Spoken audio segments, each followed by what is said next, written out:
Just switch back into full. All right. This is menstrual pain, getting to the root. My name is Nicole. I'm a fertility awareness educator, and I'm really glad that you're here because we're going to talk about a lot of different things today regarding menstrual pain. The first part of this is the least fun, which is this lovely disclaimer that basically tells you that I am not a professional physician, and so I can't give you medical advice or diagnose you with anything or treat you with anything. So, of course, if you have issues with your health, you should always consult a primary care physician or another qualified health provider. So, yeah, take all of my information with a grain of salt. So, here we go. Um, I want to start with autonomous menstrual healing and why that matters. So, I kind of came up with this term. We'll see if it sticks. It's autonomous menstrual healing, and it basically means to utilize non suppressive strategies to identify and address menstrual pain as informed and directed by the person who is menstruating. So, it's about basically you being in control of your health.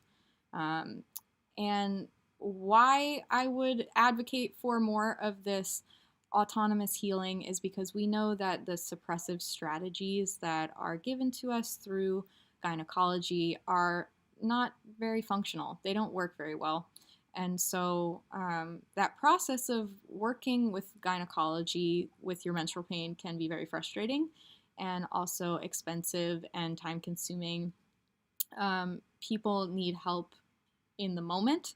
And so a lot of times the process is delayed by engaging with the healthcare system and health insurance and all of these other larger systemic issues with healthcare.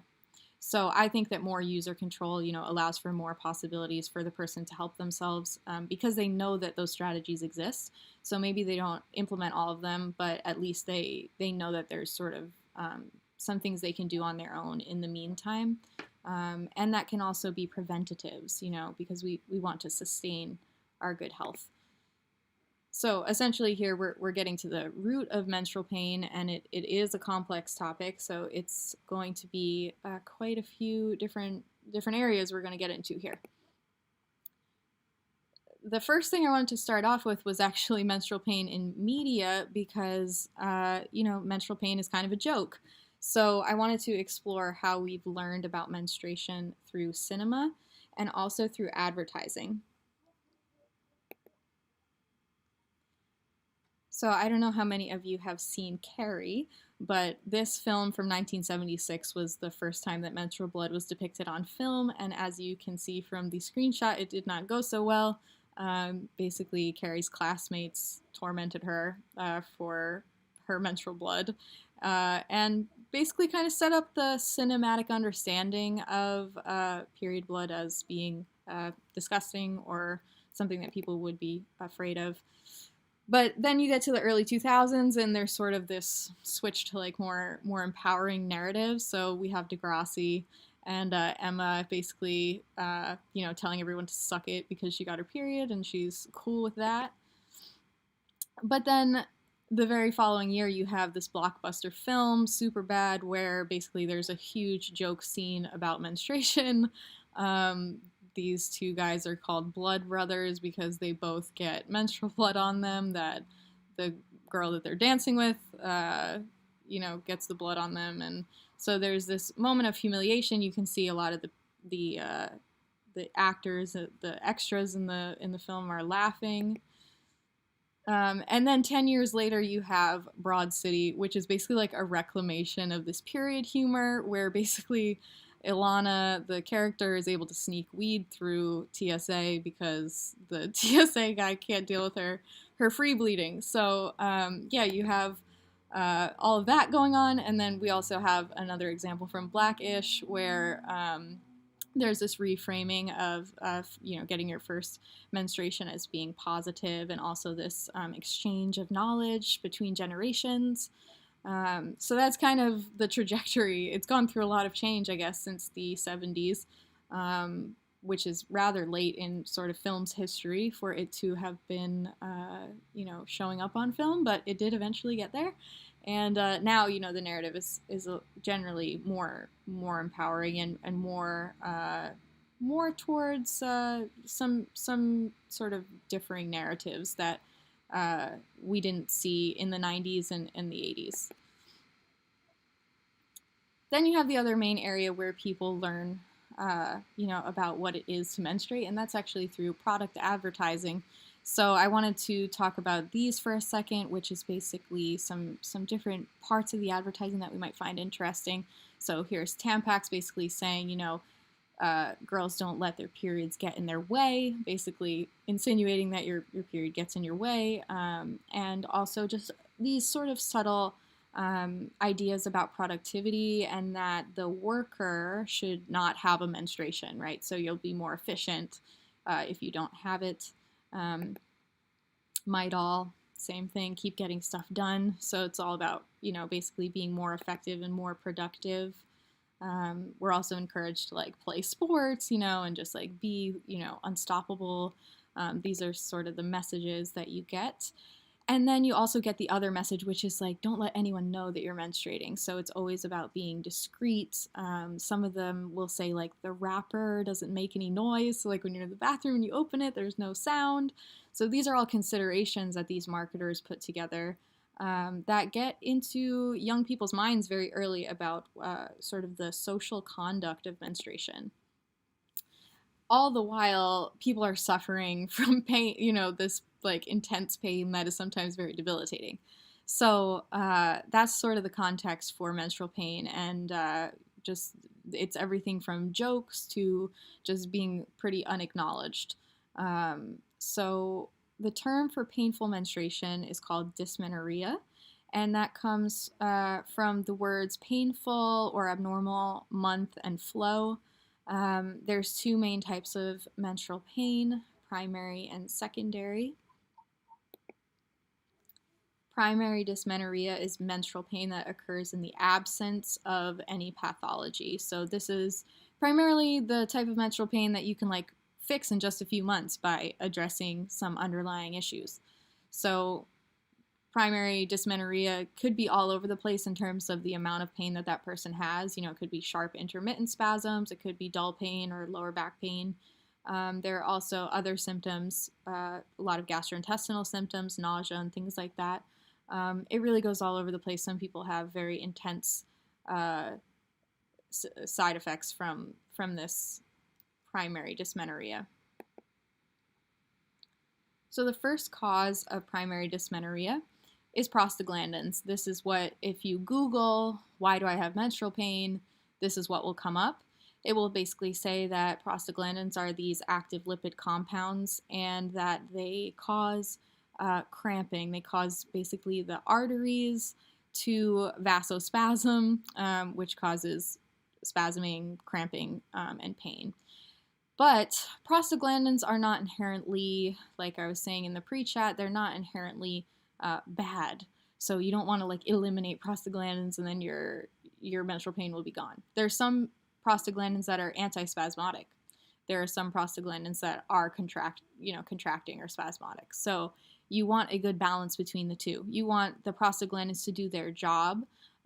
They perform multiple functions in the body, but they act as smooth muscle contractors. So they're supposed to begin their action a few days before menstruation and then help the body release that menstrual blood easily.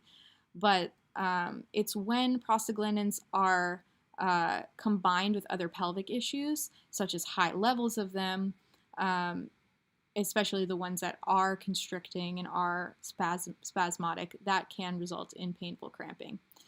So with some blood flow strategies, you can usually address prostaglandin-based pain. And similar to this, you have this concept of pelvic blood stagnation, which I would say is more of an Eastern sort of understanding of menstrual pain. It's not something that you're going to typically hear in Western discourse. But basically, we have to talk about the body's blood supply to the pelvis and how this actually functions. So your heart basically pumps, freshly oxygenated blood, and it travels downward through the diaphragm and descends into the abdominal aorta.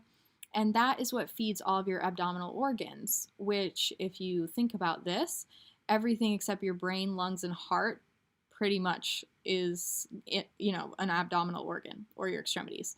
So you need this blood to be flowing well and easily to this area. So not only are you bringing oxygen through that bloodstream, you're also bringing hormones and you're bringing essential nutrients to your cells.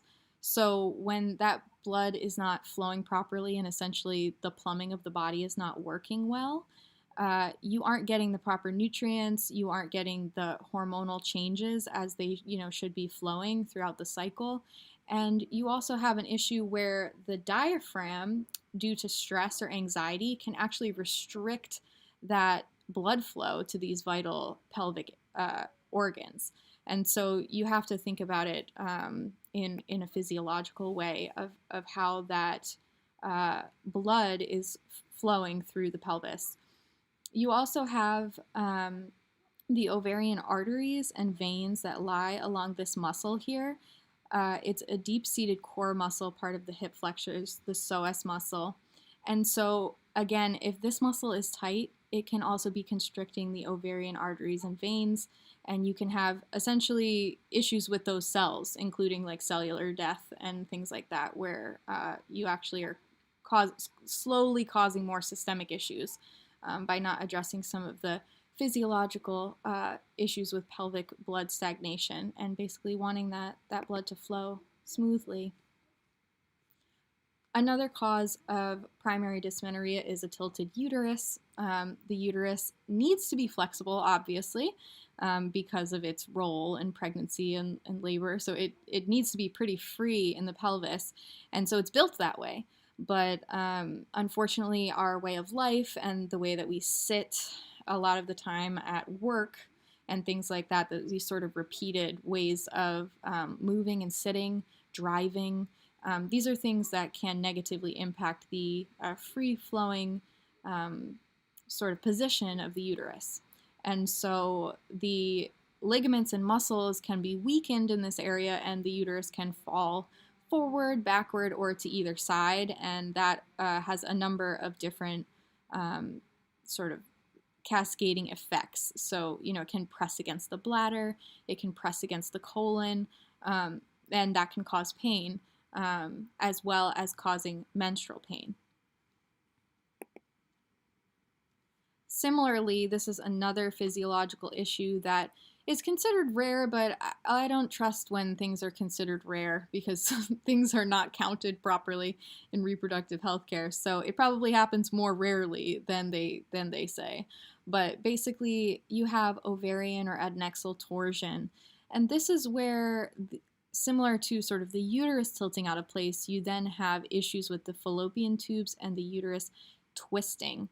And this can be caused from a variety of factors, but a good example would be someone who has an ovarian cyst, and that cyst grows very large and heavy, and it sort of makes that ovary fall forward because of the weight of the cyst on one side, and that can cause this torsion.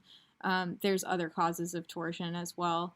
But basically, if the blood gets restricted to the area, you basically have cellular death, and again, that has really bad effects on, your ovarian health and your reproductive health at large.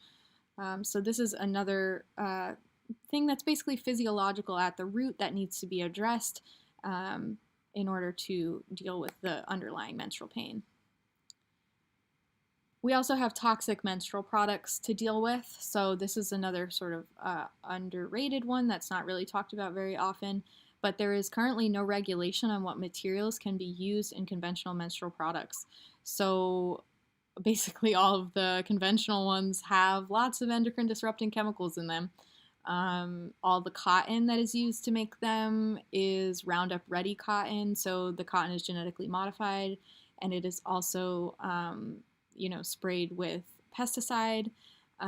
Specifically, there's traces of glyphosate in it.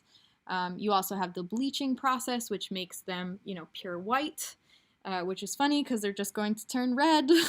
But we bleach them with chemicals like dioxins and furans, which have a really bad impact on the hormones. So The fragrances as well are all proprietary, undisclosed chemicals. I suggest moving away from these products altogether in favor of menstrual cups, free bleeding, uh, menstrual underwear, menstrual pads that are reusable. These strategies, I think, work better than continuing to use these products that kind of have underlying issues hormonally. Another primary dysmenorrhea cause is IUDs, because basically if you take the IUD out and the pain goes away, then we know that it is a cause of primary dysmenorrhea. So it causes menstrual pain, and then you take it out and that pelvic inflammation goes down. Many people do not know this, but both the hormonal and the non-hormonal IUD have the same mechanism of action, which is a localized immune response to a foreign body. So the body knows that the IUD is in there, and then it basically sends white blood cells to the area to create this inflammation, which plugs the cervix and creates the contraceptive effects that we're familiar with. They obviously have multiple mechanisms, but they don't. If you look at the packet of what causes the IUD to function, they kind of give you like a couple different answers, but ultimately it comes down to this immune response. And so that immune response is inflammation. So that inflammation causes some pain. So you'll commonly hear that people with IUDs in the long term suffer from back, hip, and menstrual pain. So it's kind of, again, like a pelvic pain overall, which is what you'll see a lot. And to kind of comment on the copper IUD, it's really interesting that the copper IUD is marketed to people as being non-hormonal, which is why many people choose to use it. But we know that actually copper ions don't have any direct contraceptive effects. So copper doesn't kill sperm. What copper does is cause the body to react really violently and create this big inflammatory response. And so it actually is your own body that acts as the contraceptive agent by bringing all these white blood cells to the area. So whether it's the progestin in the hormonal IUD or the copper in the non-hormonal IUD, ultimately those two substances are serving a similar purpose, which is to create this localized inflammation. The progestin, causes some other things to happen, like the thinning of the uterine lining and whatnot, and the thickening of the mucus. But ultimately, the device itself causes pelvic issues. We also have to talk about estrogen metabolism when we talk about primary dysmenorrhea, because lots of people just have really heavy periods. So they got lots of blood coming out and they have a lot of pain with it. And so I think that maybe addressing it from the root of the fact that the body's making so much blood and trying to address it that way will actually bring down on the pain of having to excrete that each month. So you want your body to make enough estrogen where the endometrium is built up healthily, but you don't want your body to have so much estrogen that it makes sort of a really thick lining that comes out as really thick clotted menstrual blood. So again, in addition to sort of working on the pelvic blood flow, you also want estrogen, which makes endometrium. So it sort of like tells the body to make this lining. You want it to tell the body to make the right amount of lining. You don't want it to make too much. So basically the liver and the gut is how we metabolize estrogen. So we need healthy liver and healthy gut to make sure that that estrogen is pulled out of the body when it should be. So impaired estrogen metabolism causes many different issues. And I think I think this one's like at the root of so many menstrual issues that it's kind of overwhelming that we don't talk about it more often. But fibroids, ovarian cysts, endometrial hyperplasia, severe clotting, dark blood during menstruation that almost looks black, and excess amounts of blood when menstruating are all kind of in the nebula of estrogen metabolism. So basically you want to get that part under control and then work, if there's other issues, like work on those strategies with your doctor. And similarly, while we're on the topic of estrogen, we also need to talk about when it's not your own body making that estrogen, sometimes it's xenoestrogens. So environmental pollution and toxic personal care products are a big driver of endocrine disruption. Endocrine disruptors are just a class of chemicals that alter the normal function of hormones. So essentially, the receptor for estrogen is able to take in the substance, but the substance is not estrogen. So it doesn't behave like estrogen. It doesn't cause the cells to do the same things that estrogen causes them to do. It just means that it can fit into the keyhole of the receptor. So it's close enough to estrogen that it fits in the receptor, but it's not estrogen itself.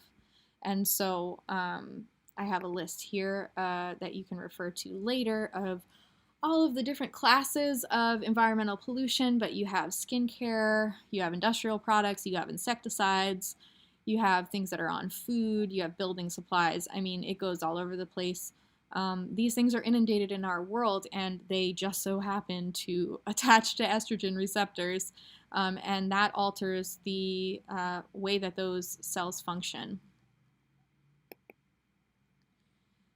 Another primary dysmenorrhea cause that, again, is just like often left out of the discussion is racism and socioeconomic weathering, which is the prolonged exposure to stressors that leads to health declines.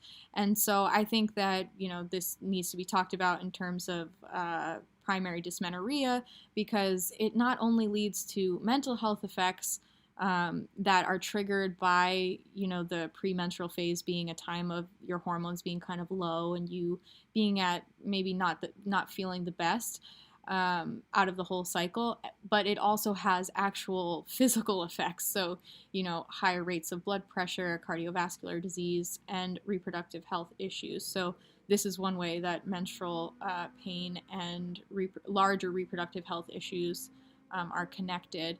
And also you have to think of the weathering in the larger social context. So many people seek healthcare and are systemically abused or ignored. And so this has impacts on the menstrual cycle, and not being able to get care has impacts on the menstrual cycle. So this is to just kind of look at things in a more sociological context as well. Just when talking about a topic such as menstrual pain. So I have these two books here, which are a good start if you're interested in learning more about weathering and the connections between race and reproduction and medical experimentation as well. Okay, now we're going to talk about secondary dysmenorrhea, which is menstrual pain that is resulting from some identifiable disease. So the pain sort of symptoms may be similar to primary dysmenorrhea, which are pretty much all across the board, from being slightly disruptive to being debilitating. And secondary dysmenorrhea is often chronic and sometimes progressive. So it's not something that you should leave untreated. Endometriosis, uterine fibroids, ovarian cysts, a smattering of different sexual health infections, and these things are all connected in the fact that they cause menstrual pain that is chronic and very painful. So I'm going to start with endometriosis because it's one of the ones it doesn't fit perfectly into menstrual pain because it really is a full body disease. Endometriosis lesions are usually located on the reproductive organs, but many times are found, we now know, outside of the womb. So that's why I included this graphic here where you can see that the endometriosis lesions are actually growing on a lot more of the organs, in some of them not even pelvic organs, so the lungs being one of them. Endo causes serious issues, especially when it's left untreated, because the lesions just cause organs to stick together and twist out of place. We want to figure out what the root cause of endo is, but we don't know, so I'll get into this a little bit later. There's a lot of theories as to what causes endometriosis. For a long time, the Sampson's theory of retrograde menstruation was the most popular one.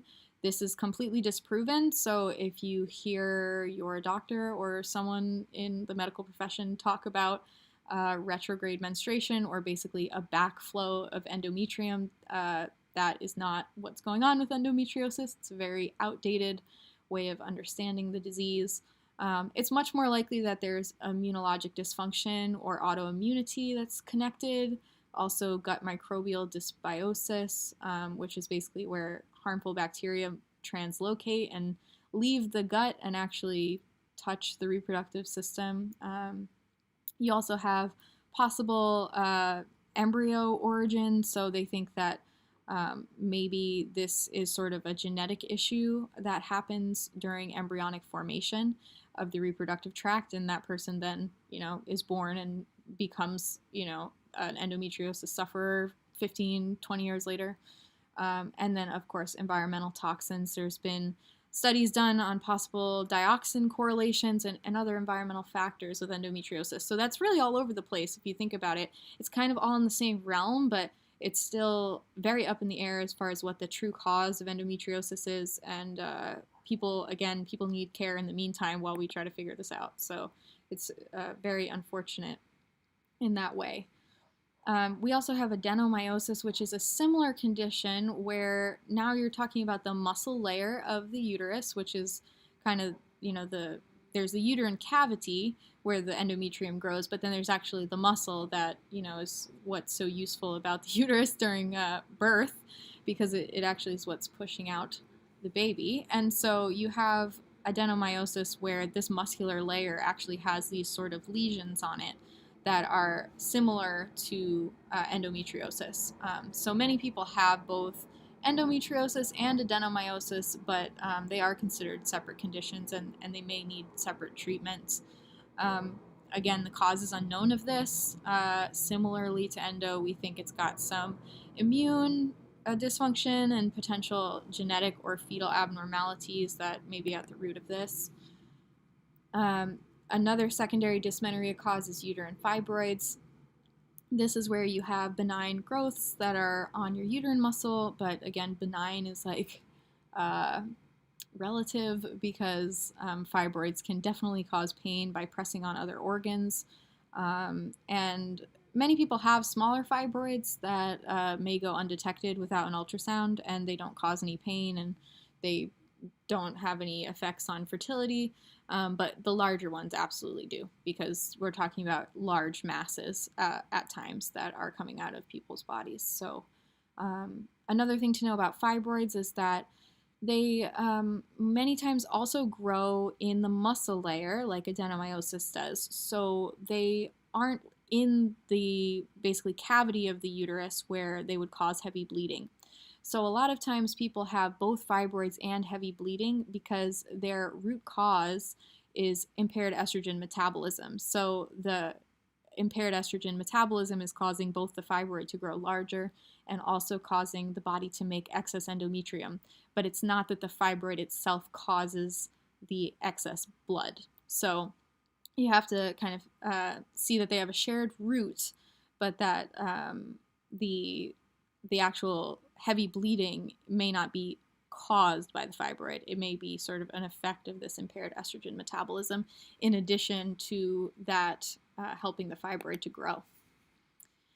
And similarly, when we talk about endometrial hyperplasia, you have the lining of the uterus becoming unusually thick, including some people's hyperplasia will become so thick that it will actually create a cast. So like a cast literally of the uterine cavity, because the entire uterine cavity fills with the coagulated blood.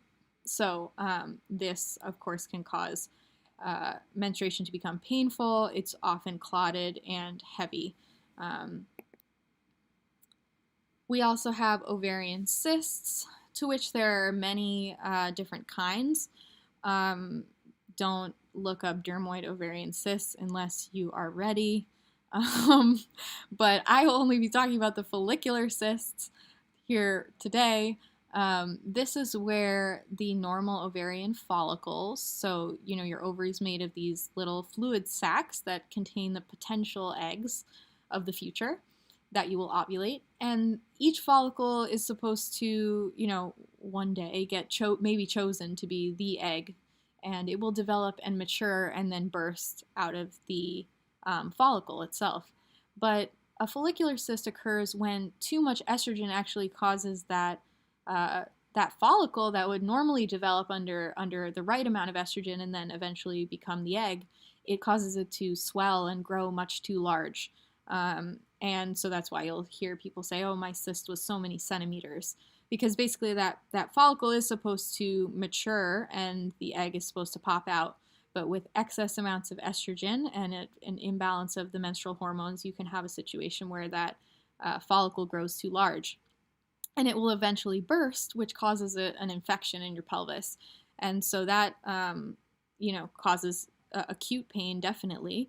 And also, just when it's growing, it may push against other pelvic organs, which also causes pain. So a lot of these you'll see too that they cause menstrual pain, but they also cause just pelvic pain outside of menstruation as well. Then you have STIs, so sexually transmitted infections. These can increase PMS symptoms, and actually the Clue app, I don't know if any of you guys use Clue, but they did some studies through their data sets, through their users, that basically the presence of sexually transmitted infections increase the amount of negative PMS symptoms that someone goes through. So that's an interesting correlation. And untreated sexually transmitted infections cause pelvic inflammatory disease. So again, just more pelvic inflammation is just a negative for a healthy menstruation. So the core of all of this is that menstrual pain is common, but it is not normal. So we're not going to just accept being told that this is just a part of life. So on the right side here, I have a list of 10 things that it's not normal for you to have. So if you can take a second and kind of go through this list, you'll see that maybe some of these things are something that you're dealing with. But essentially, we're going to try and fix that. We're going to try and work on this.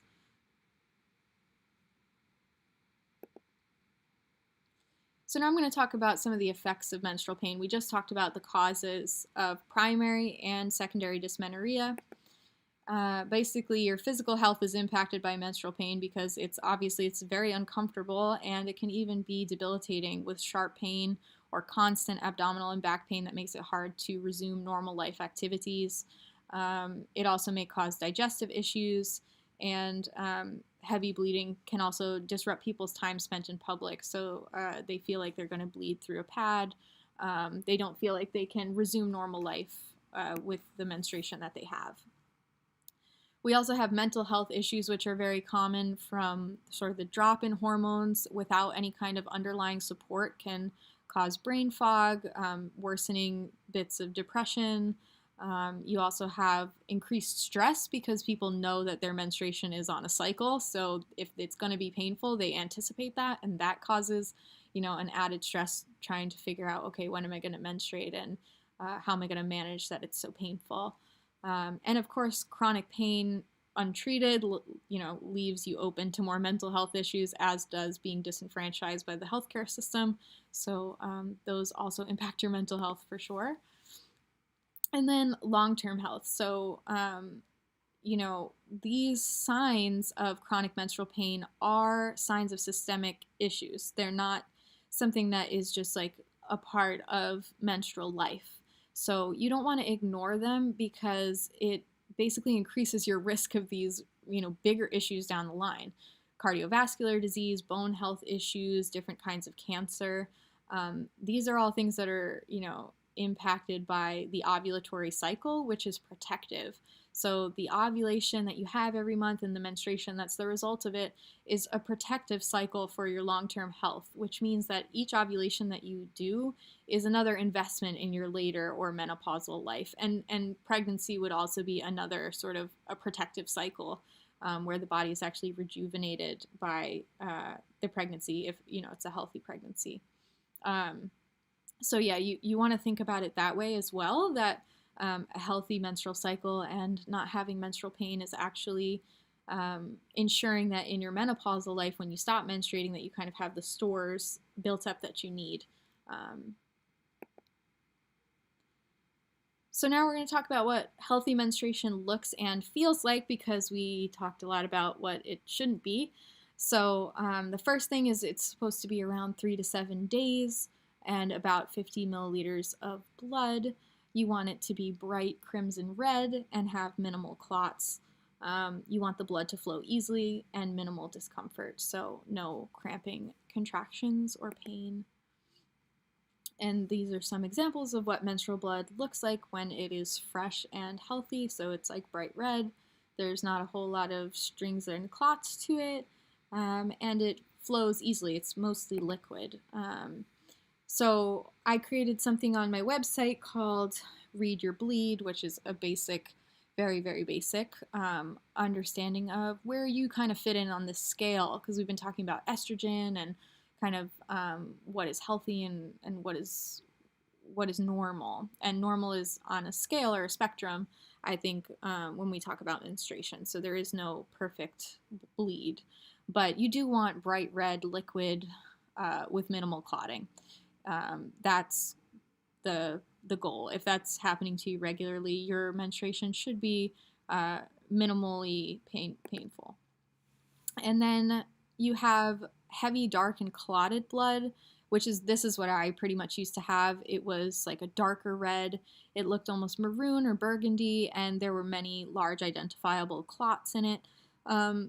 This would be an indication that there's excess estrogen, because again, estrogen is what the body uses to make that endometrium. So if a lot of endometrium is coming out in the end, if you have a lot of menstrual blood in the end, it means that sort of the body had a lot of estrogen during that cycle. So each menstruation is sort of an estrogen report card, because you can kind of gauge how you're doing. So a person with this type of flow may have, PMS symptoms. They may have acne before their period, possibly hair loss or hair growth like hirsutism, which is like a stubble-like growth that comes around the cheeks, chin, and jaw. And then you have other effects like moodiness or headaches. These all tie together, connecting to that estrogen excess. Then you have the opposite, which is someone who has a period that's almost non-existent, so there is no real red flow. It's pretty like light or scanty or pink. This is basically where you may not even need to use a menstrual product to collect it, and this is a sign of low estrogen. So this would be a sign that maybe you're not making enough estrogen, and you want a good amount of estrogen because it protects your bones, it helps grow your uterine lining, it helps you ovulate.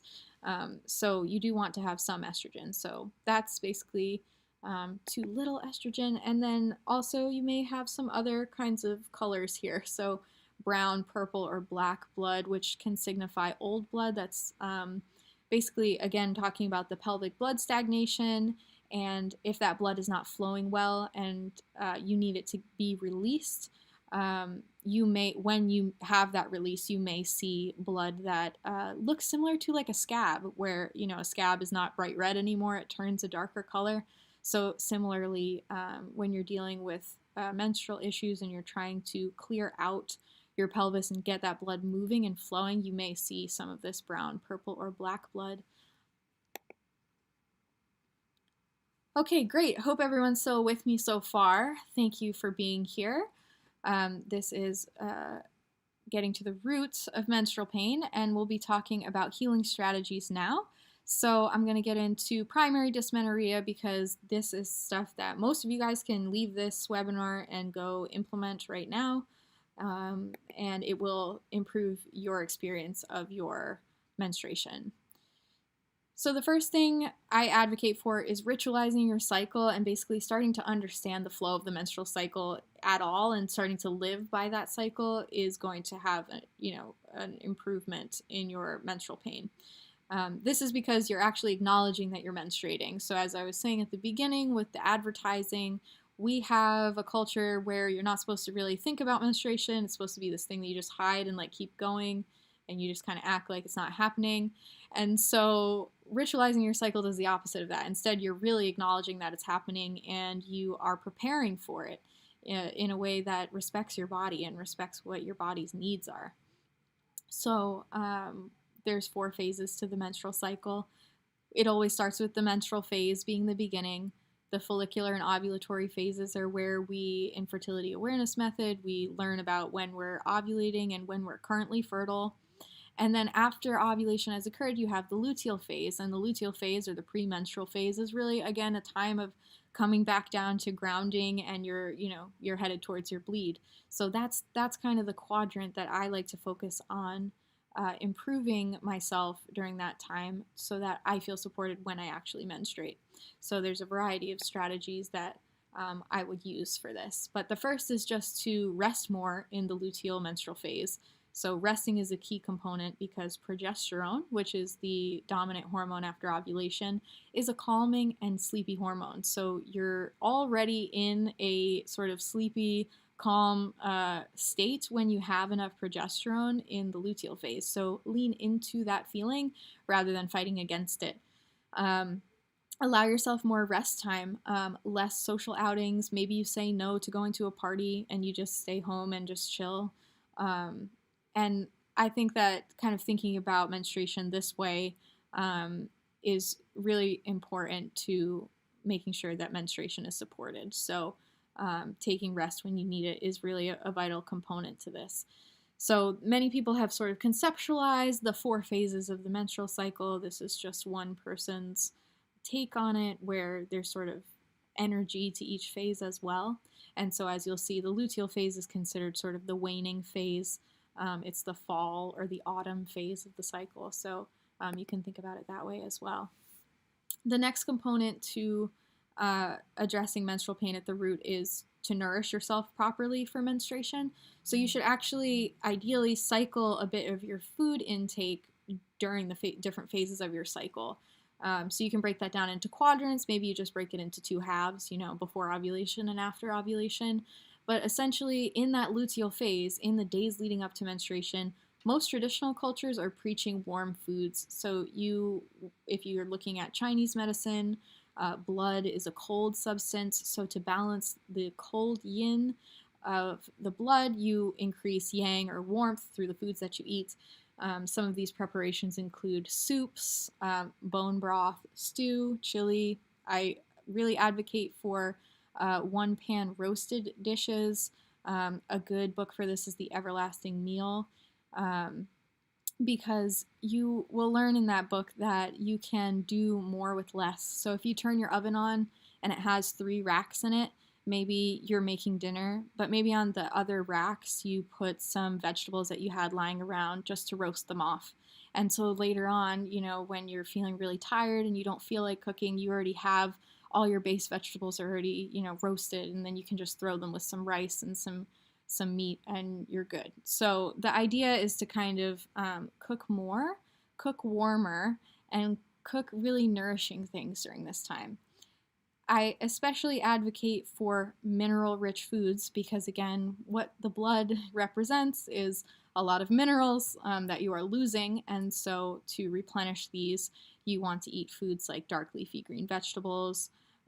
You want to eat cooked fish, roe, red meats with the bone on and the skin on. These are all good choices for the premenstrual phase. So making sure that what you're eating is mineral rich, I think is really important. You might also want to throw in lots of starchy vegetables. Your caloric intake increases during the luteal phase, so you may also want to eat more carbs at that time. So yeah, as I said, you need to eat more, not eat more, sorry.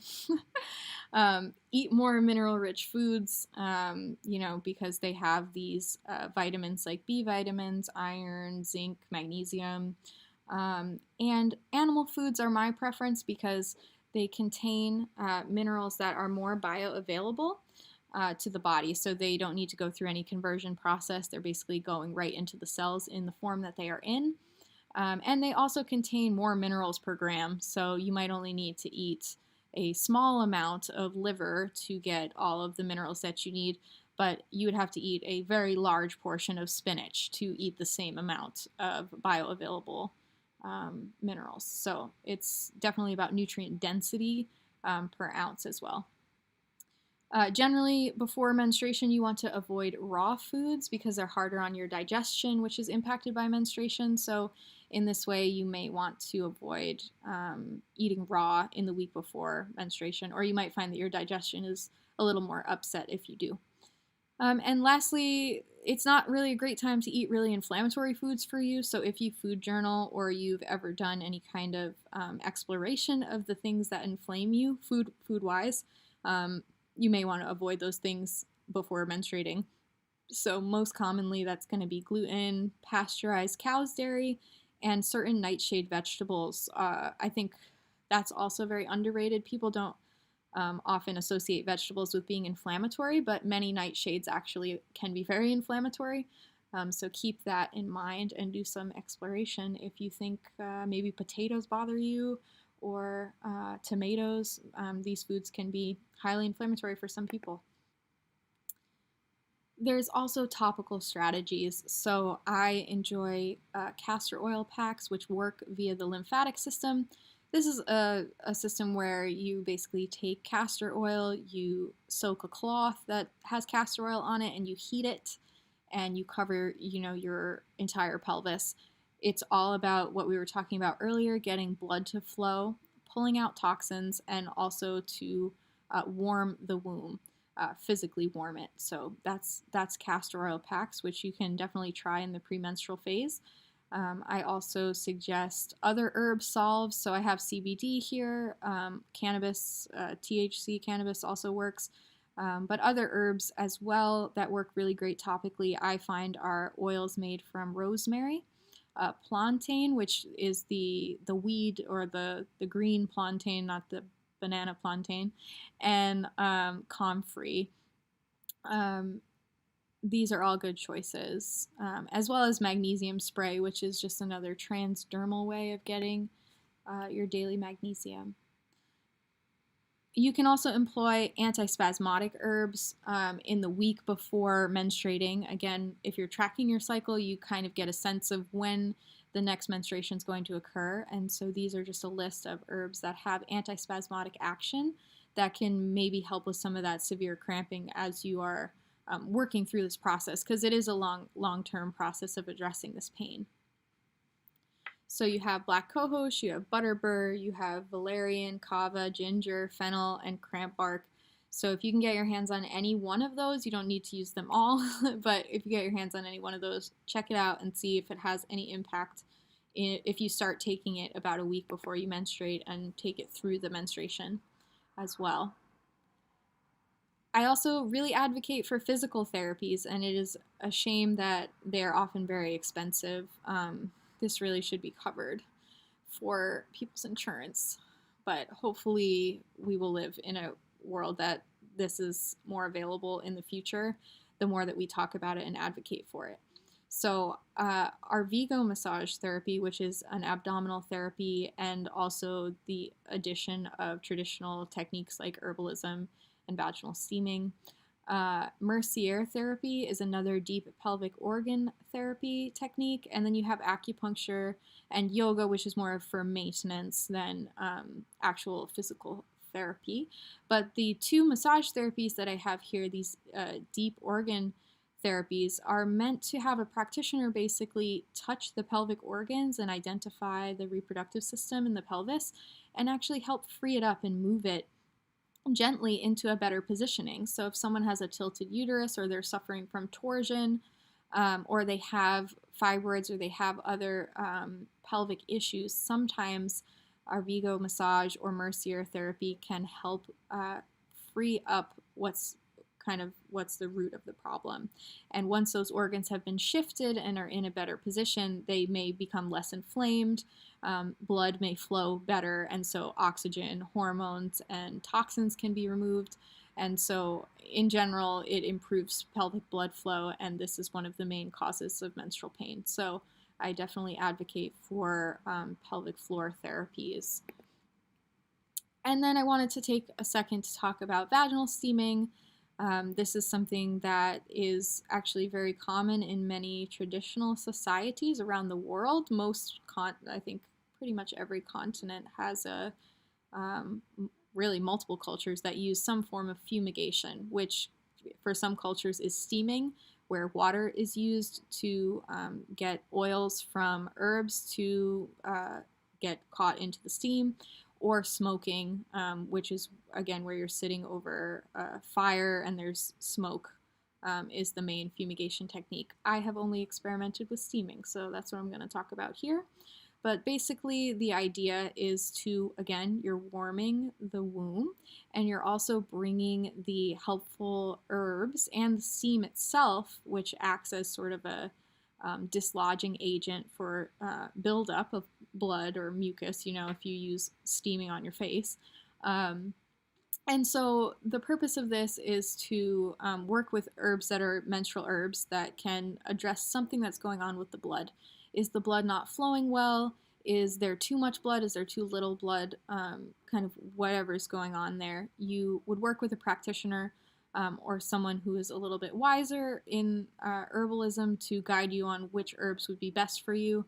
But these are the herbs that I have used: red raspberry, yarrow, rose hips, calendula, motherwort, mugwort, plantain, rosemary. You can use citrus peels, lavender, cramp bark, cat's claw, red clover. There's very many options. Some people just use sea salt as well if they don't have herbs. But this practice caught me by surprise because I had never heard of it before. I was very skeptical of it. And then I tried it while I was suffering from menstrual pain, and I saw like such a dramatic reduction in my cramps and my pain, and I also saw a dramatic change in the color of my blood to becoming much fresher looking and much more red and much more liquid and less clotting, and so that changed my life completely. So I suggest that many people try this practice in the premenstrual phase. It is really helpful. And you may want to even try it after menstruation is over. Sometimes that's also indicated. So yeah, you might want to check this practice out if you've never heard of it, or if you've been like discouraged from using it because of some of the hysteria around vaginal steaming. There's also yoga, which I think these are just some yoga poses that are good for menstruation. I would avoid any inversions during menstruation. So you want the blood to flow down and outwards. So you wouldn't want to practice headstands while you're menstruating generally. So these are a lot of hip and back openers, very gentle and reflective poses that you might want to use during menstruation. And then working on your circadian health. So this means to stabilize the HPA axis, which is your hypothalamus and pituitary gland, which are essentially the drivers for all of your hormones and a lot of processes in your body. So you want to improve your circadian health because it improves insulin sensitivity, it regulates the release of your hormones, and it addresses a lot of underlying issues. So my suggestions for this are to take magnesium glycinate before sleeping and to also block blue light exposure, especially at night. So that means wearing blue light blocking glasses, or changing the settings on your devices, or simply having a cutoff time for using technology, as this has an adverse effect on your sleep patterns, and that, by way, affects your menstrual health. We also have supplementation. So again, we're still talking about primary dysmenorrhea, so someone who doesn't have an underlying disease process. I would suggest supplementing with these every single day, so not just in the menstrual phase, but just supplementing with these daily, building up your stores, and also trying to increase the anti-inflammatory compounds that you have in your body. And then when it comes to menstruation time, over the course of the next couple months, you should see a reduction in your menstrual pain if you are taking these things and, again, you don't have an underlying disease going on. So I suggest magnesium glycinate, zinc picolinate, turmeric, B vitamins that are methylated, berberine, fish oil, and you can also make infusions, which are just teas that you're making with loose herbs, but those teas are brewed for a longer period of time than a typical tea bag would be. So you leave the herbs in there and really let the material sit so that the constituents can be extracted into the water. Now we're going to talk about healing strategies for secondary dysmenorrhea. That's endometriosis, adenomyosis, uterine fibroids, ovarian cysts, and STIs. For endometriosis, as I said, it's a very complex disease and it needs to be really looked at by a specialist. Adenomyosis as well. And so this is one that I suggest you go and listen to my podcast on endometriosis so you can get a full understanding of the disease. But essentially, I would go in the direction of improving gut and immune health generally. Maybe taking immunomodulating herbs. These are some immunomodulating herbs. And what that means is that these calm the immune response. So something where there's autoimmune disease going on, where the body's sort of attacking itself, these herbs help the immune system not respond so violently. And that creates all those symptoms. So when you can get the body to kind of calm down, you actually have a better immune response in that sense where there isn't so much inflammation caused. So I would suggest maybe trying Chinese skullcap or astragalus, reishi.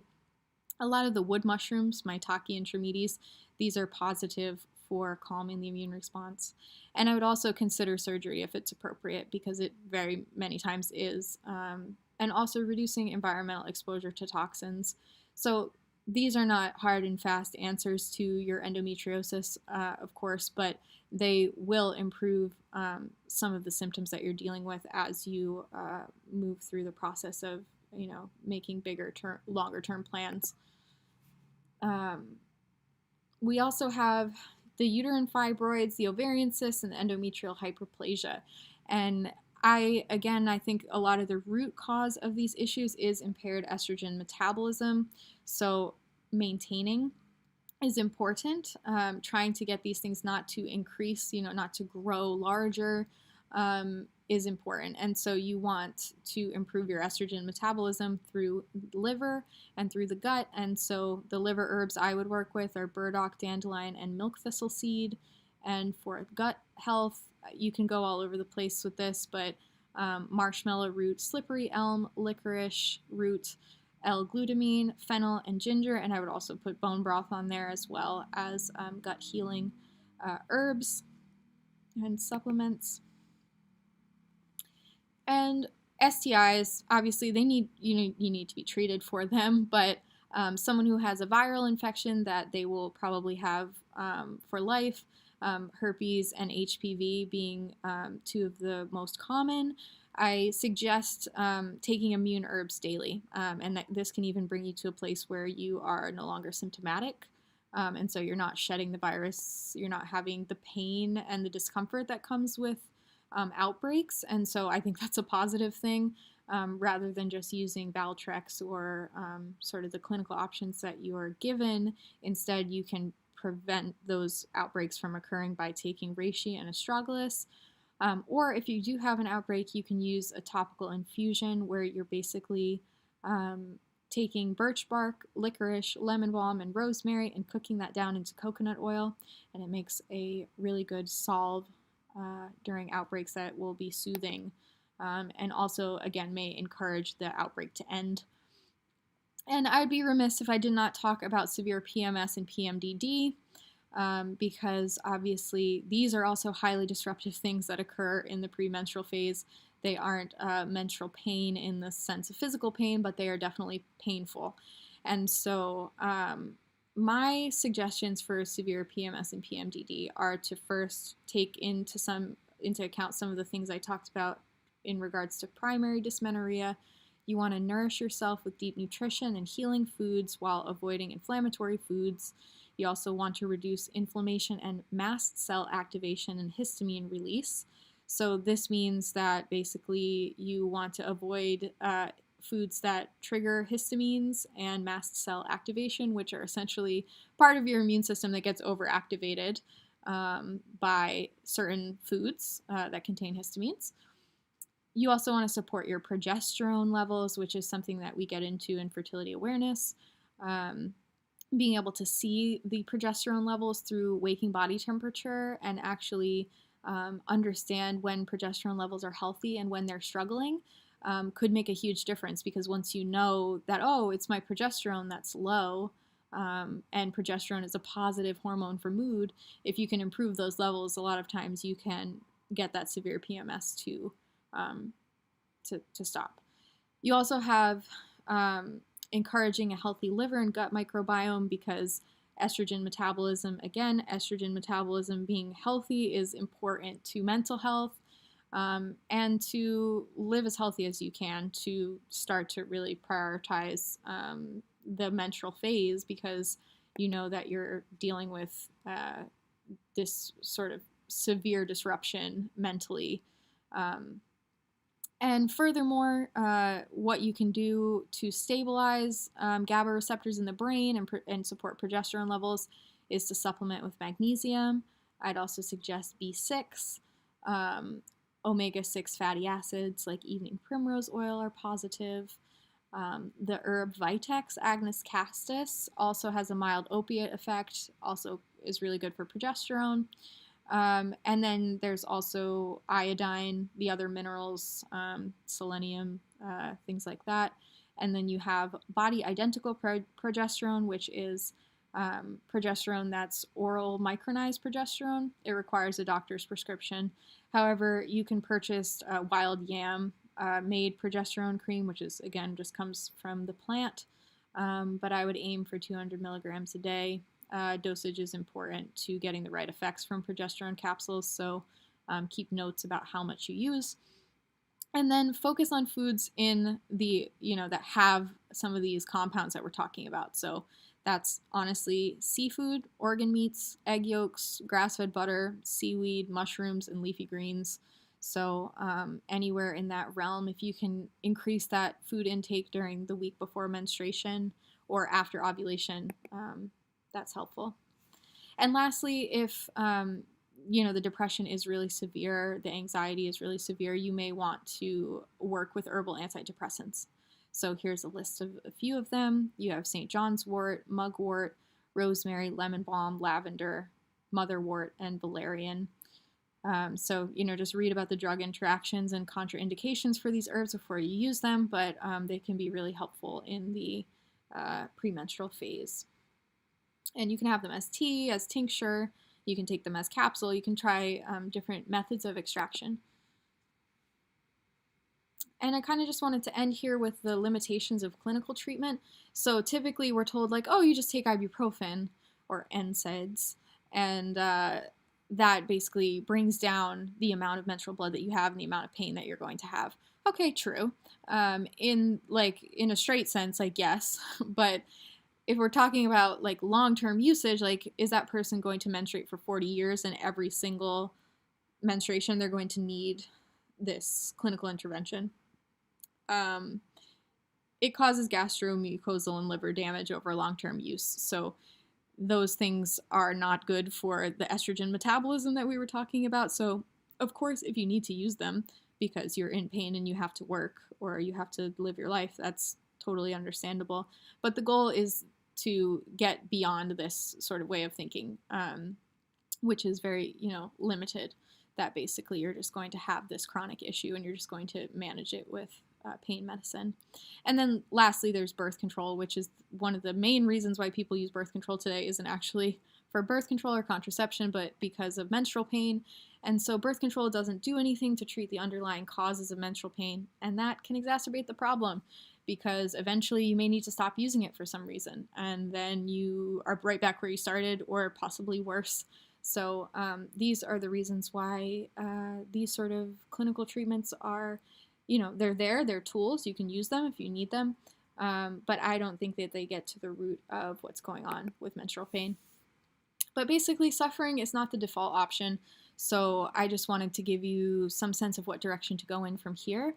If you are thinking of kind of going into this autonomous menstrual healing realm and giving yourself time to address this, you need at least 3 to 6 months. So expect that the changes will be gradual, and the change will be gradual, going in the right direction, hopefully. I've seen people go through a lot of different stages of this menstrual pain. I think some people start off getting better, and then maybe they go backtrack a little bit, and then they get better again. but most people, by and large, the majority, I see a very solid progression when they follow these strategies. So, from where you are now to where you could be 6 months from now can be a pretty great change. For me, my menstrual pain cleared up in like 3 months, and it was like completely wild to me. I was just like, there's no way that it just took 3 months and I've been suffering for 10 years. But sometimes that is the case. I also suggest, starting to chart with fertility awareness because you better understand your hormones. And once you understand estrogen and progesterone, you get like a big window into your health. So you know much more about what might be going on with the root cause of menstrual pain if you chart with fertility awareness. And also, you just want to start small. So, add more techniques along the way as you begin to like create the rituals in your premenstrual phase and things like that. You'll sort of pick up different things along the way, different strategies, different supplements, or different diet changes.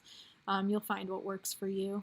And then you want to begin at the root of your issues. So, like, kind of going back through here and seeing what resonated with you.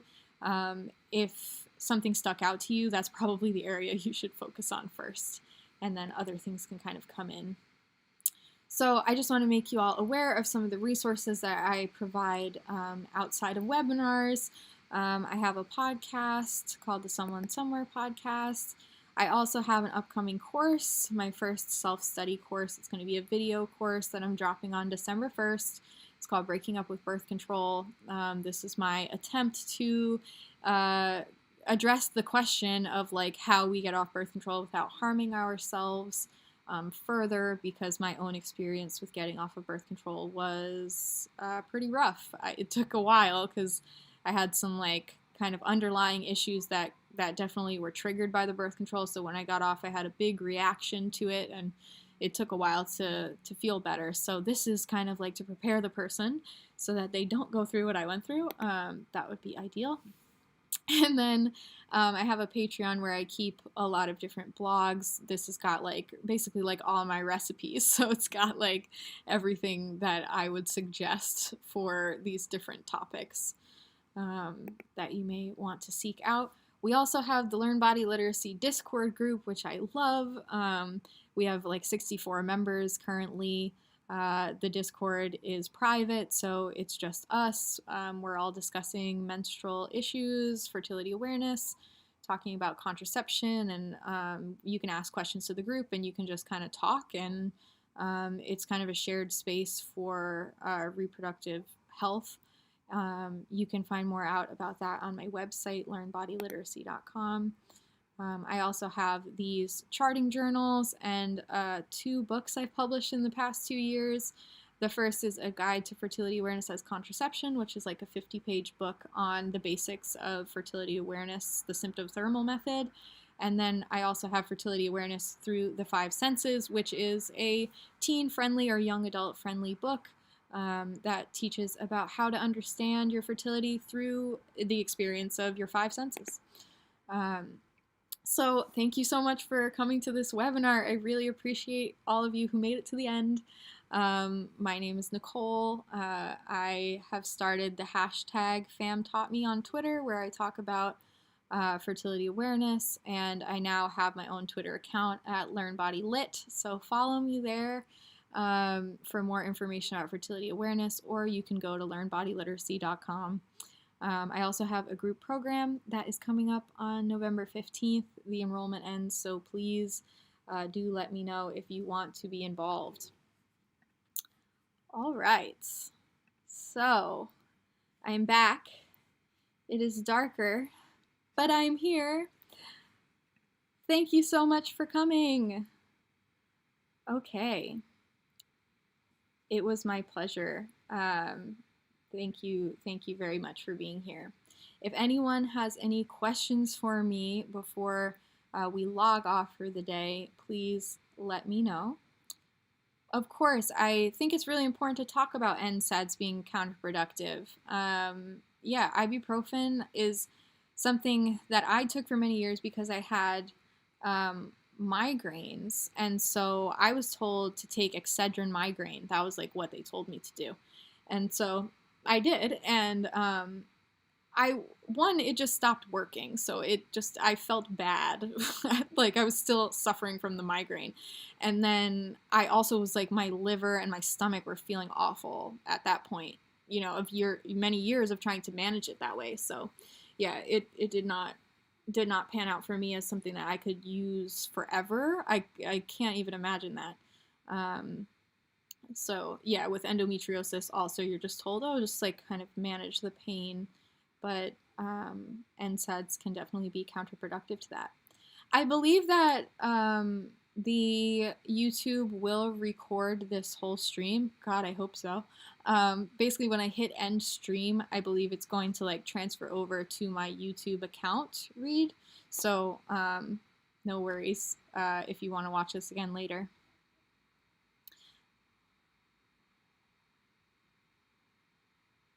Thank you all. I really appreciate you coming. Book recommendations, yes. Okay, let's see. For menstrual pain, there are a lot. I think probably the cornerstone book for someone who's new to this would be Laura Bryden's Period Repair Manual. Or if you are in perimenopause or a little bit older, her book, The Hormone Repair Manual. These two books would be really useful for understanding menstrual pain. If anyone else has any positive books on menstrual pain, feel free to drop them as well. Also, I would say another resource would be Fertility Friday. Her podcast going backwards, has a lot of both testimonials and health practitioners that discuss menstrual pain, and a lot of those episodes really helped me when I was trying to figure it out. So I would check her out too.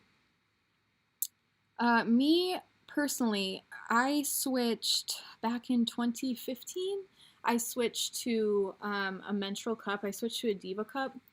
And I loved the Diva cup for many years, and I still do, but I have since switched to using reusable menstrual underwear, which I think is just so awesome. I started with cloth pads, and then I just like tried out the underwear, and I was like, oh, this is great.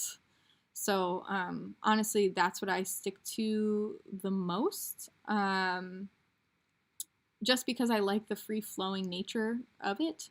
I think that that's like, for me, it's something that I've learned to enjoy more than I was always a tampon user. So like, even the menstrual cup was like the same concept of like plugging the blood, I guess. And so this just feels more right to let the blood flow out naturally. And then I think I have 3 pairs, but like you could have 6 pairs and then just like switch them out anytime that they feel like too wet, like once you like have bled through them, you want to like change them. So I recommend having a couple, but I'll wash them out. I'll like use the water to water the plants, and then I'll just dry them out in the sun. And then the next day I'll just, use them again after having washed them. Oh yeah, the underwear really works. It's pretty amazing. Now I have like a very standard size flow, so I probably only fill up 3 full menstrual cups in a whole menstruation. So, you know, for me it's right. I think for someone perhaps with like really heavy flow, it maybe would need to be changed pretty often. But for me, usually it's the right choice for the amount of blood that I produce.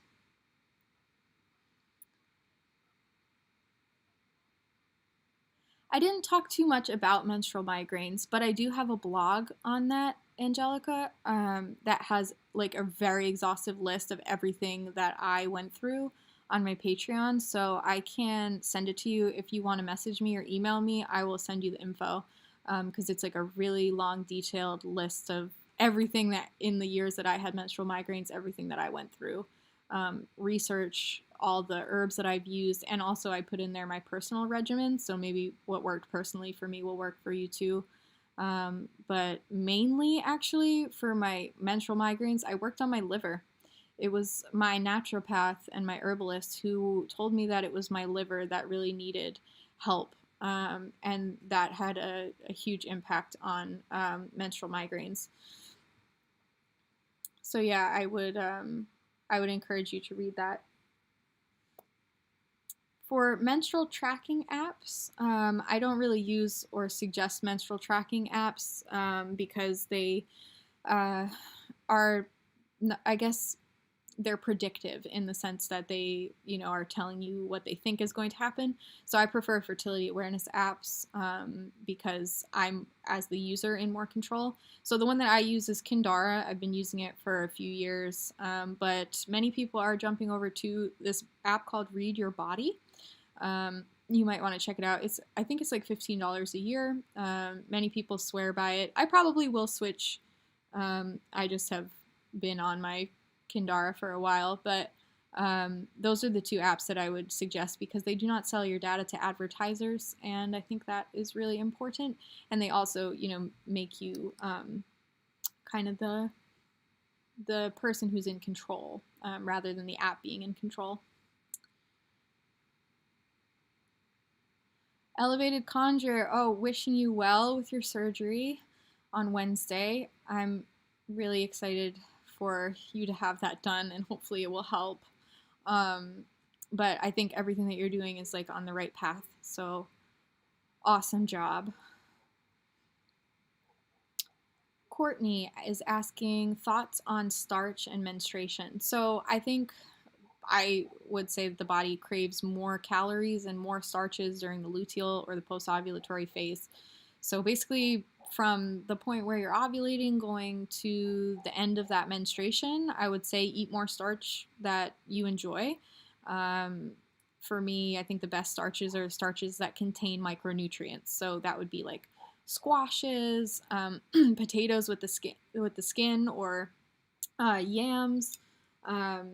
Pretty much like any of the foods that are plant-based rather than sort of like grain-based, I think would be what I would suggest.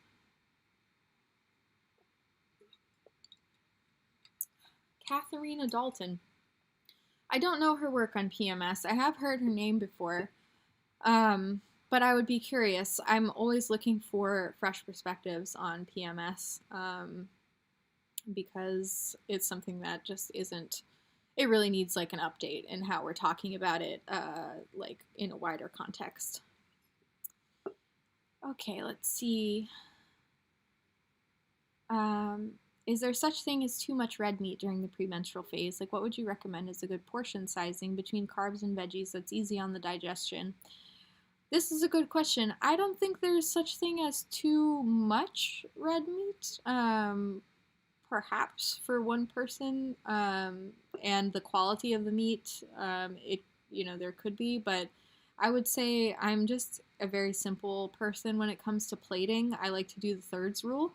So like a third of the plate being the protein, a third of the plate being some sort of carb, a third of the plate being vegetables or fruits, and that usually gives you a pretty good like balance between all the macronutrients.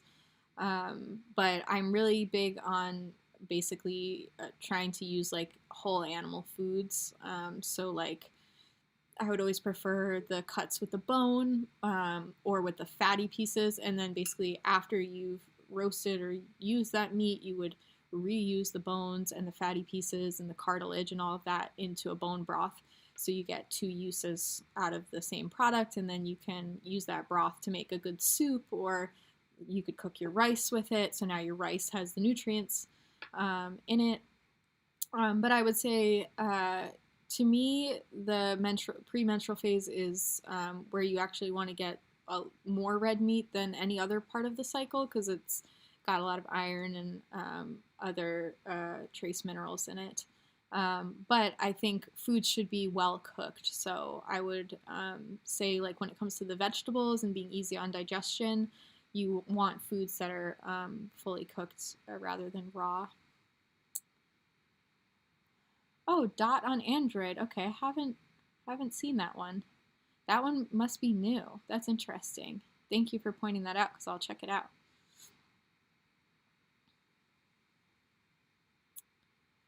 Yes, of course. Thank you all for coming.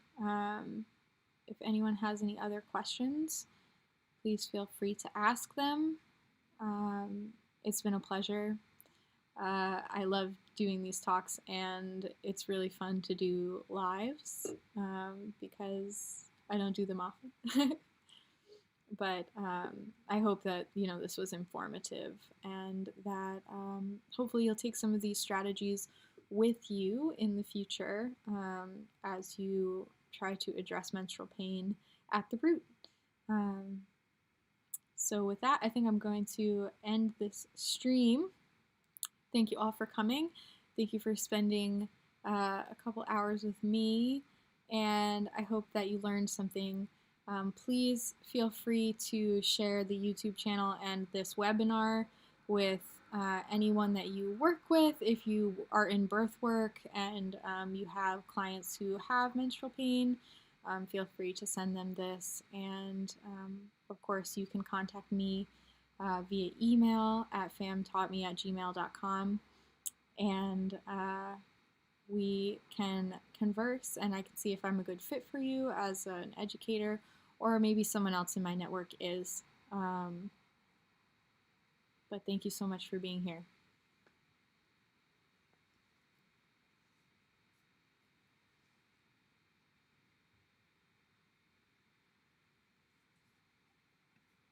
Okay, I think everybody's good on questions. All right. With that, we're going to end the stream. Thank you guys so much. We'll see you later. Bye.